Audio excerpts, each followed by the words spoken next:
Seguimos con más Restos Diurnos y ahora sí estamos en compañía de un gran director local, un trabajo prolífico. Estamos hablando de Rosendo Ruiz. Vamos a hablar de su más reciente película, que es La Zurda, que está en todos los cines. Y te doy la bienvenida. ¿Cómo estás? Bien, muy bien. Muchas gracias por la invitación. Un placer siempre hablar de cine. Así que acá de lo que quieran podemos charlar. Excelente.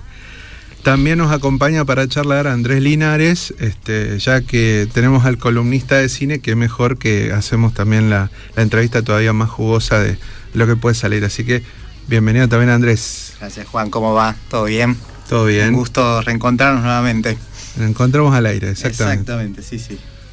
Estimado Rosendo, bueno, ¿cómo estamos para romper este hielo cinéfilo? ¿Cómo estamos con este estreno? Un poquito ya me habías dicho fuera del aire, pero bueno, ¿cómo viene esto de La Zurda?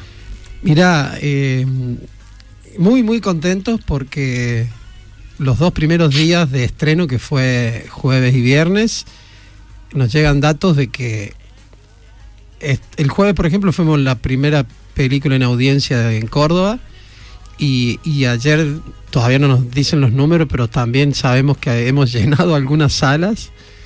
Hoy vamos a ir con el protagonista a la función de las 22:20 al Nuevo Centro Shopping, y nos dicen que a esta altura ya hay vendidas 70 y que seguro van a estar agotadas a la hora de la función. Así que sorprendidos y contentos porque, bueno, estamos haciendo historia porque es algo inédito. Nunca nos habían dado a las películas locales tantas salas. Recuerdo que estamos en el Nuevo Centro Shopping, en el Hoyt de Patio Olmos, en el complejo Gran Rex, Showcase y Cinema Center de Paseo Rivera.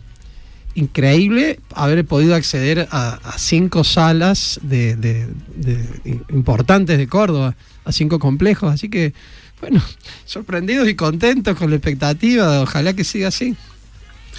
Excelente, bueno, una gran alegría para la industria audiovisual, con lo que sabemos que está bastante complicado ahora.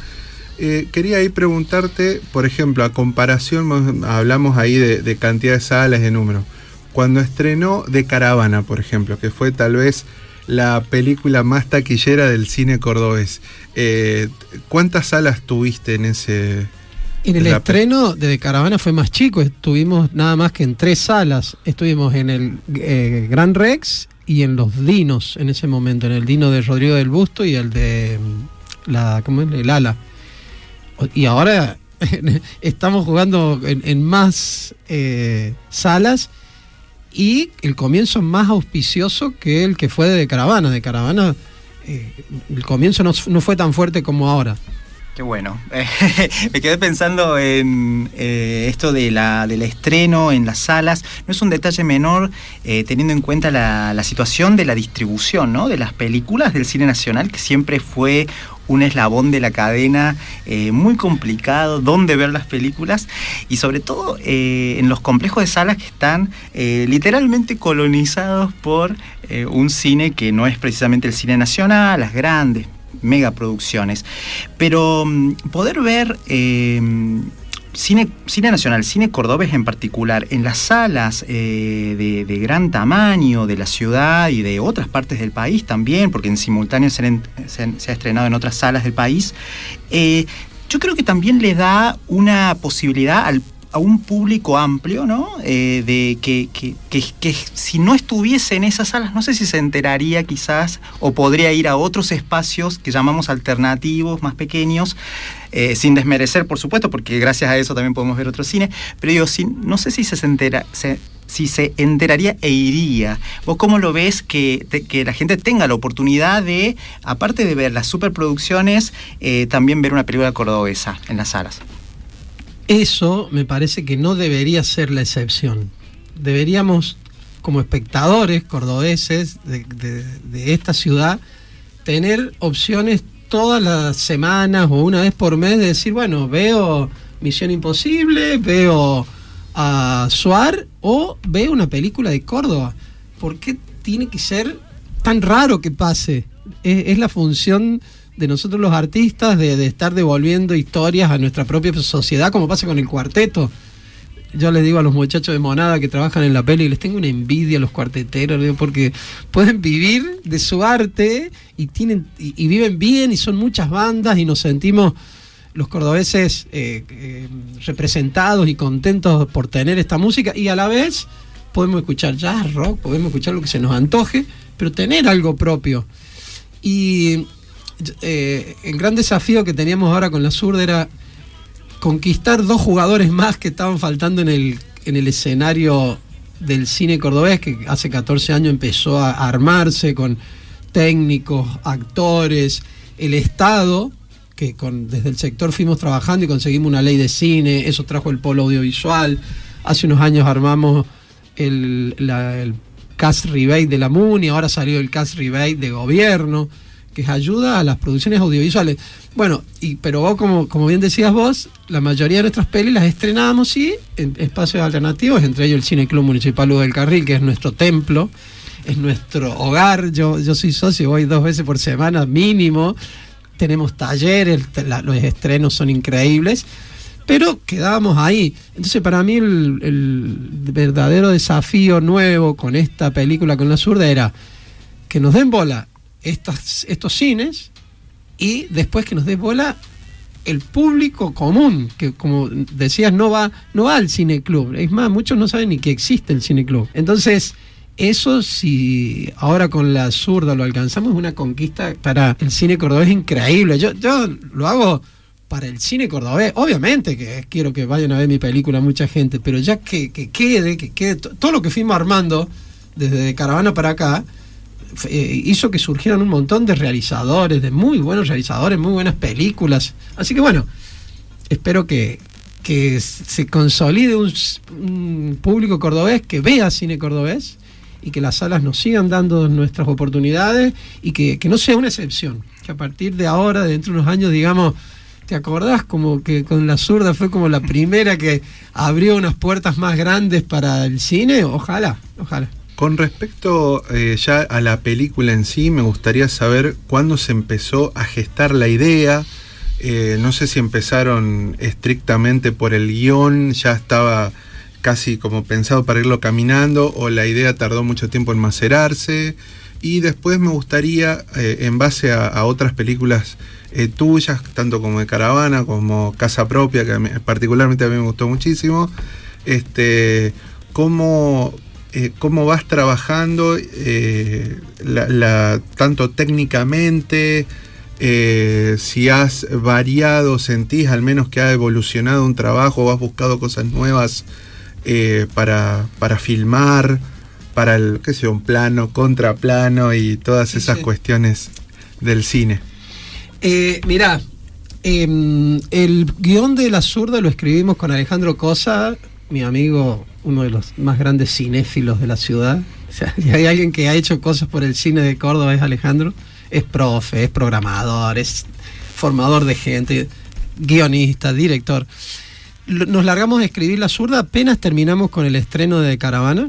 Él estuvo también en el proyecto de Caravana, y quedamos muy fascinados con la noche, el cuarteto, los personajes, las márgenes, y dijimos, tenemos que hacer otra peli ya.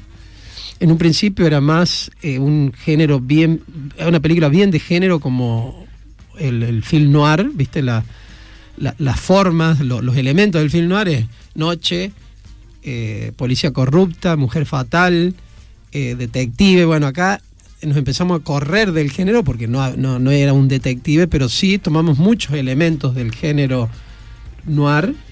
También dijimos, juguemos con distintos géneros, drama, tragedia, bromance por ahí, esto de la historia de 2 amigos, del amor de 2 amigos, del vínculo, que ese es el corazón de la peli, ¿no? Yo creo que si alguien me pregunta de qué se trata La Zurda, lo resumo es la ruptura de corazón que tienen 2 amigos íntimos. Es como que me parece que ese es el motorcito de la peli. Después todo lo otro, lo de la muerte, lo de las clases sociales, lo de el ascenso musical con el cuarteto, son distintas líneas que tiene la peli, pero bueno, ese es el corazón.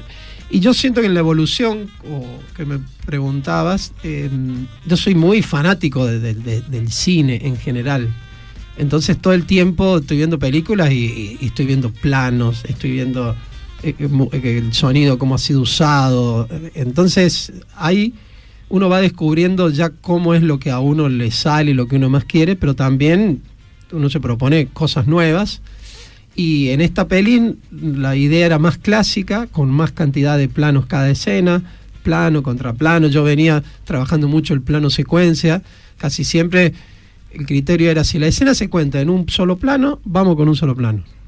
Porque para mí me da como más sensación de estar ahí con los actores. Cuando veo películas, cuando hay mucho montaje, me distancio, me hace sentir que hay mucha manipulación. En cambio, en el plano secuencia da una sensación de realidad y cercanía, además de que para los actores mucho mejor. A mí, que me gusta trabajar con los actores, saber que van a hacer una escena de un tirón, los actores lo festejan, porque si nada, claro, decís 3 palabras, te cortan otra, y después en montaje, en cambio con el plano secuencia el montaje es como interno. Así que hay una evolución. En esta peli también usamos mucha música extra diegética. Yo casi que no he usado música en De Caravana, no, aparte de los bailes de la mona. Hay 2 momentitos que hay así una música muy, muy suavecita. Acá dijimos, nos llevaba el sentido común. Decíamos, ¿por qué va a haber música triste? Porque el personaje está triste. ¿Por qué va a haber música rítmica? Porque está corriendo. Es como ir al sentido común, ¿viste? Después con buena elaboración, pero nada, que es el cine clásico, sin dar tantas vueltas. Rosendo, pensaba también en que la vida juvenil no es algo ajeno a vos. Lo has demostrado en muchas de tus películas, incluso en tus películas taller, vinculadas también a distintas instituciones educativas. Acá la juventud también es el centro temático, ¿no? Vos recién hablabas de la historia de la amistad de estos 2 jóvenes que tienen que lidiar con una vida muy precaria. Eso está muy evidente en la película. Entonces pensaba también cómo se narra las vivencias de los de las juventudes. ¿Qué tipo de retrato te interesa hacer? ¿Qué acercamiento te interesa tener sobre las juventudes en general? En tiempos también en donde la representación tanto de las juventudes como de las clases populares, digámoslo así, ya sea desde la televisión, incluso desde las redes sociales, también tienden a reducir, ¿no? Siempre el sujeto es reducido, o al estereotipo, o a ciertas características. En tu película, tanto en esta como en las otras, se nota que vos le das singularidad a los personajes, pero quisiera saber cómo lo trabajás, qué tipo de retrato te interesa en ese sentido. Mira, cuando trabajamos con los actores, que es una de las partes que más me gusta del proceso de creación de la peli, entiendo que hay directores que trabajan casi con no actores o modelos, desde Bresson, que no buscaba actores, sino buscaba personas re comunes y muy parcas en su actuación, y apostando que el espectador va construyendo el sentido mientras si la persona mira un arma y vuelve del arma a la cara, uno dice, está queriendo agarrar el arma. Uno se va construyendo así el sentido, y está bárbaro, es un camino. Me encantan esas películas también. Yo he trabajado a veces con no actores porque por alguna razón lo necesitas, pero básicamente me gusta trabajar con actores, y cuando lo hacemos creo que esa singularidad la logramos porque no trabajamos queriendo parodiar ni buscando afuera de ellos ejemplos de personas a quienes van a representar, sino que buscamos siempre, con un trabajo actoral, la beta interna de la persona para llegar al personaje.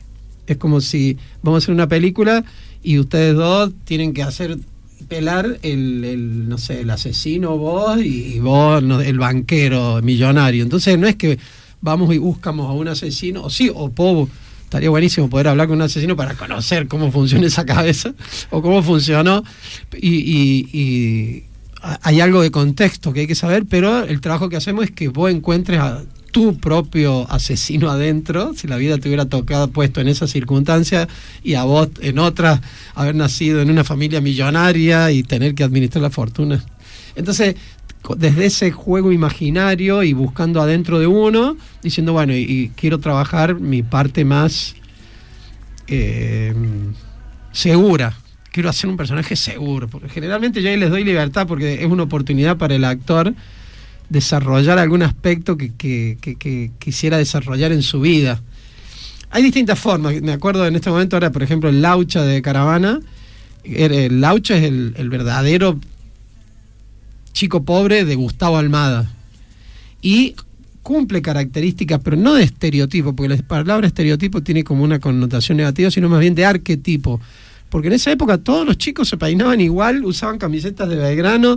Hay de afuera un arquetipo que se cumple y pasa en la realidad. Vos ves un grupo de lo que sea, de rock o de cuarteto, todos no cumplen ciertos... Sí, hay como una vestimenta, por pero ejemplo, te acercas y son totalmente distintos uno al otro. Entonces esa es la singularidad. Y lo buscamos desde ese lado. También...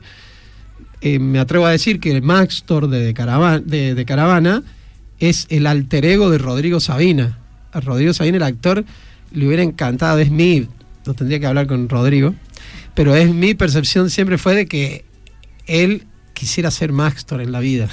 Entonces trabajó un poco eso, y bueno, así, esa es la forma en que tenemos de acceder a los personajes. Y una vez que, no una vez, sino en paralelo, mientras estamos... buscando eso, también vamos buscando y trabajando los vínculos de los personajes, cosa que la Zurda y Jonathan, vos los veas a un simple golpe de vista y son amigos. Y hacía 2 meses que no se conocían los chicos. Fue un trabajo que hicimos. A su vez el guión también les exige a ellos, bueno, estas dinámicas de vínculos que decís, pero digo, es un guión exigente desde el peso dramático de muchas situaciones. ¿Cómo fue ese paso que tenían que dar ellos? Entiendo que es el primer protagónico que tienen, ¿no? No los he visto. Sí, los dos estaban antes. Estudiaban teatro, habían hecho cursos cortos, pero no, largometraje es el primero, sí.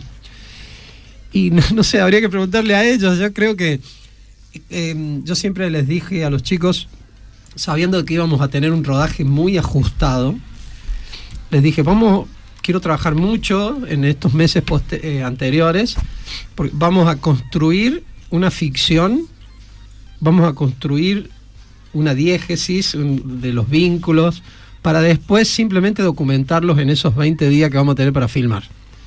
En esos días no tenemos que estar buscando personajes, no, ustedes ya van a ser personajes, y si hasta salen situaciones para improvisarlas, tienen que estar listos para improvisarlas desde el personaje. Y a todas las escenas más complejas, no quiero espolear nada, pero las más complejas emocionalmente, las esbozamos, las ensayamos, las hablamos bastante con los chicos. Hay una escena de desnudos también, lo fuimos hablando, la actriz pidió, le consultó al actor y pidieron hacer la escena de desnudo unos días antes de empezar el rodaje, ya con el cámara, un asistente, yo y otro más, cosa de ir venciendo ahí una barrerita. Entonces el día de rodaje ya habían estado desnudos delante de varios del equipo y fue todo más fácil. Pero es trabajo, todo es trabajo. Hace un rato hablaste de la música, de esto, sobre todo de la música incidental que hay, que antes no habías usado.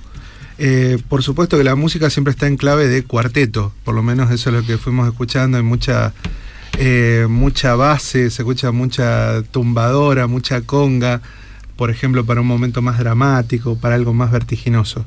Me gustaría saber, supongo que ahí estuvieron a cargo los hermanos Ninzi, entonces, ¿cómo lo fueron trabajando? ¿Sí? ¿Con el material acabado, con algo preliminar, con una idea? ¿Cómo fue todo eso? Mira, cuando empezamos a trabajar con los hermanos Ninzi, primero era para usar las canciones de ellos en la película, ya que la historia de la peli cuenta la historia de 2 pibes que tienen una banda de cuarteto. Necesitábamos temas de cuarteto. Los hermanos Ninzi tienen muchos temas propios y a la vez son muy buenos músicos. Entonces, las primeras secuencias no las empezamos a trabajar sin tener el montaje final de la peli. Yo me iba llevando secuencias al estudio y Lucas, sobre todo, se ponía a jugar. Yo le decía, ¿cómo te parecería que va a quedar buena esta secuencia? Y yo la probaría con unas tumbadoras y siempre partiendo de que la íbamos a hacer con la orquesta del cuarteto, o sea, con las tumbadoras, con el güiro, con teclado, con los instrumentos del cuarteto iban a construir la música. Y yo de música no sé nada, entonces fueron propuestas de Lucas y de algunos de los otros chicos, y sí, no, vamos por acá, vamos por allá, esto está buenísimo, esto no. Y es una de las cosas que nos han marcado ahí en Buenos Aires, que están como un poco más distantes de tanto cuarteto como nosotros, que las recibieron con mucha alegría, como diciendo que acertado, porque hay un universo musical en la peli que se lo da estas cosas, el haber trabajado esta música extradiegética, la que va de fondo, la que apoya peleas, corridas, con los instrumentos del cuarteto. Así que creemos que funciona, ya cada espectador lo verá después, pero nosotros quedamos muy contentos con eso. Y algo más también preguntarte, Rosendo, bueno, de nuevo un poco volviendo al guión y a la estructura narrativa, digo, al narrar en general, también hay, o se ha dado en estos años, pienso este corte temporal volviendo de Caravana de 2010, que se estrenó estos últimos 15 años, el cine cordobés concretamente ha venido creciendo, se ha venido diversificando, pero quizás no hemos visto tantas películas, me atrevo a decir, que tengan una vocación abierta y directa de narrar, digamos, incluso trabajar con los géneros, como vos decías antes. Imagino que hay riesgos, hay desafíos que asumir a la hora de narrar el cine, ¿no? Con sus particularidades, con sus códigos. ¿Cómo se trabajan de tal manera que no haya, digamos, desbalances, ¿no? En una película que tiene una fuerte impronta narrativa, o sea, apuesta de lleno por un relato, yo diría maximalista. Pasan muchas cosas en tu película realmente. Digo, ¿cómo se trabajan esos balances o desbalances, ¿no? Para que haya un cierto equilibrio, ¿no? Porque de repente las tramas y las subtramas pueden generar como... ¿cómo decirlo? Como una base que a veces puede abrumar un poco. Pero, digamos, ¿cómo lo ves vos? ¿Cómo se trabaja en ese sentido? Mirá, por suerte pienso yo que el arte no es matemática. Nunca ni Clint Eastwood ni Spielberg deben estar 100% seguros de la obra que están por hacer.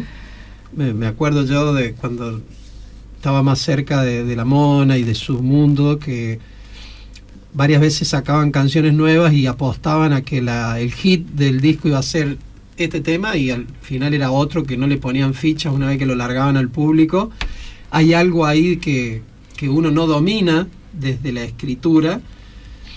Entonces hay un poco de toma de riesgos, de decir, bueno, apostemos a que esto va a funcionar. Intuitivamente uno dice, pasemos de este género al otro, o contemos esto así o asá. Yo me acuerdo cuando estábamos filmando de Caravana, que era la primera, habían días que me agarraba la cabeza y digo, ¿qué estamos haciendo con estos personajes tan pintorescos? Una trama un poco policial. Me agarraba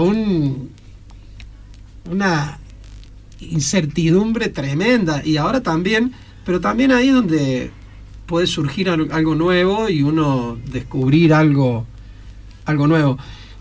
Yo creo que lo vamos haciendo por intuición, por gusto, por haber visto otras películas que lo han hecho y ha funcionado. Y también después en montaje, en edición, es que uno termina de encontrar eso que filmó. Yo hago películas para terminarlas de descubrir. No, las películas que tengo terminadas no son tal cual yo las quería hacer, porque para eso siempre digo, hubiera hecho una historieta, entonces, o un stop motion, en donde tengo todo controlado y yo digo, tengo para contarles esta historia, tomen, mírenla. Siento que, como dice el nombre, guión, el guión es una guía grandota, en donde estirarse, decir, bueno, nos vamos a meter con estos temas de la marginalidad, del cuarteto, de la amistad, de miles de temas que surgen, como esto de la ruptura de corazón. Esto era algo que a mí me había pasado, y yo lo terminé de descubrir cómo había sido con los actores y la película. Dije, el amigo que me rompió el corazón, ahora lo entiendo más. Porque no era, es como un lanzarse a seguir descubriendo más profundidad. Para eso hacemos un guión. En De Caravana me pasó eso, el texto del Laucha diciéndole al fotografito, al último, ese que nos metemos con la cámara en la cara, de los 30 sobrinos de la prima, y que te crees vos, pelotudo, que la vas a traer este castillo. Se terminó de armar en esos días ese texto, y que se lo dijera el Laucha, el fotografito, y ahí es como que eso no estaba en el guión original, fue como, era otro el texto, es como que nos largamos en este universo estructurado que es el guión, pero a descubrirlo. Los actores que trabajan conmigo pueden dar fe de que yo los invito a que todo el tiempo estén proponiendo cosas nuevas. Les digo, vos sabés más de la zurda que yo, vos sabés más de Jonathan, estoy hablando de los personajes de la zurda, ¿no? A los actores les digo, vos sabés más de Jonathan que yo, vos más de la Tana. Entonces los chicos, digo, propónganme, sientan cómo va evolucionando el personaje, y todos los días vienen, yo le diría esto, yo le diría, no, esto no, nunca jamás, o lo reputearía. Yo en el guión no estaba que lo puteaba, me decía, tenés razón, tenés que putear. Es como eso, ¿viste? Ir abierto. Por eso a veces reniego en el montaje, porque hay líneas que se me fueron mucho para un lado y hay que empezarlas a limpiar, vínculos que crecieron, otros que no. En De Caravana, uno de los personajes que más queda en el recuerdo es el Laucha, y en el guión tiene la mitad de escenas que tienen los otros, menos de la mitad. Y el personaje se creció con una fuerza tan notable que se igualó a los otros. Pero es por eso, es como, vayamos, sigamos. Si a las películas las hubiera filmado 2 meses después, serían bastante distintas. Porque seguimos evolucionando. Si hubiéramos tenido una improvisación más sobre tal escena, hubiera sido distinta. Estimado Rosendo Ruiz, contame si tenés ahí en la mente, sé que son muchas salas, muchos horarios y demás, pero bueno, los que se pueda compartir, los que tengas ahí para los que quieran ir a ver La Zurda, ¿a dónde la pueden ver? Bueno, como les decía, estamos en estas 5 salas, que son Nuevo Centro. Ahí mira, estoy abriendo el WhatsApp porque le acabo de mandar a una amiga, porque estamos trabajando todo el día, 24/7. Trabajo en vivo, sí. Y en el Rex estamos 15:40, 19:25 y 23:10. En Nuevo Centro, 14:40 y 22:20. Patio Olmos a las 20 y a las 22:30. Showcase 18 y 20 horas. Y en Cinema Center del Paseo Rivera a las 20:10, 22:20 todos los días, menos el domingo, que estamos 19:10 y 21:20. Así que bueno. Y aparte está en algunas salas del país, ¿no es cierto? Sí, en muchas, por suerte, muchas salas del país, que bueno, provincias puedo nombrar, no tantas salas, pero claro. San Juan, Mendoza, Rosario y Buenos Aires estamos en salas comerciales y complejos. Después en muchos espacios incas, que ahí ya eso ya no los tengo acá, del país. Decías, Rosendo, lo último que quería mencionar, 30 salas aproximadamente, ¿no? En total 30 salas, sí. Muy bueno, buen número. Es un muy buen número para nosotros que no tenemos a Ricardo Darín de protagonista. Tal cual. Rosendo Ruiz, muchísimas gracias por haberte acercado acá al programa Restos Diurnos. Todos los éxitos y ojalá que sea hasta la próxima. Ojalá que sea así, y también puede ser que venga a charlar después, cuando haya más recorrido de la peli. ¿Cómo no? Estamos charlando de qué fue lo que pasó, qué pasó con otras películas, porque insisto, no quiero que sea para La Zurda y que no pase más nada. Quiero que mañana pasado otro director ya le queden abiertas las puertas de los... Tal cual, que abra el camino. Que abra el camino, que otros. Ya quede en el antecedente en los cines comerciales, va otra película de otro director, le dan espacio y que ya haya un público cordobés que dice, sí, Vamos a ver películas cordobesas, ese es mi gran anhelo. Y bueno, y dentro de 2 años, cuando yo traiga otra, que también me toque de nuevo, ¿no? Gracias. Gracias a ustedes.